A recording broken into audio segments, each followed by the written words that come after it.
icumi kuko mu byo wamaye ari cyo wansabye kuguha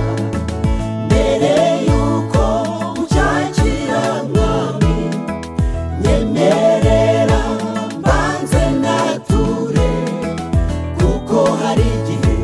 nigeze mbi igisambo maze ngira ubugugu ku mutungo wamaye ibyo ntunze byose ni ibyawe nanjye ubwanjye mwami ndi uwawe ntacyo mfite nabi by'icyanjye kuko byose ntunze ari ibyawe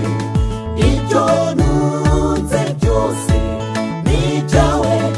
nanjye ubwanjye mwami ndi uwawe ntacyo mfite nabi by'icyanjye kuko byose ntunze ari ibyawe dusane kimwe n'icumi n'amaturo bishyitse tugomororerwa imigisha ivuye mu ijuru dusane kimwe n'icumi n'amaturo bishyitse tugomororerwa imigisha ivuye mu ijuru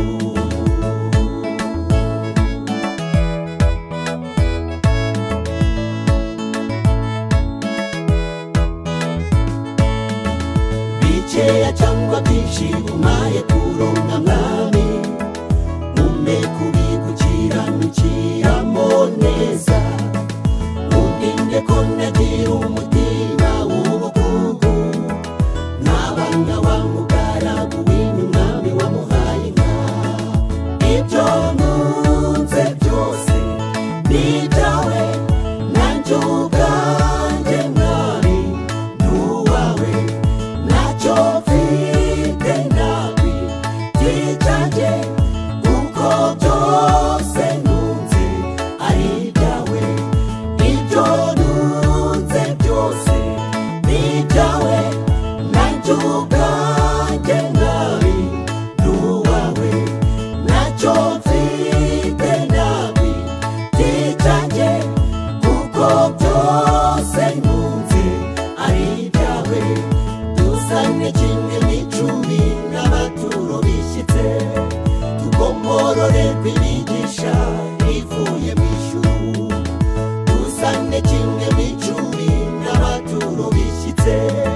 tugomororerwa imigisha ivuye mu ijuru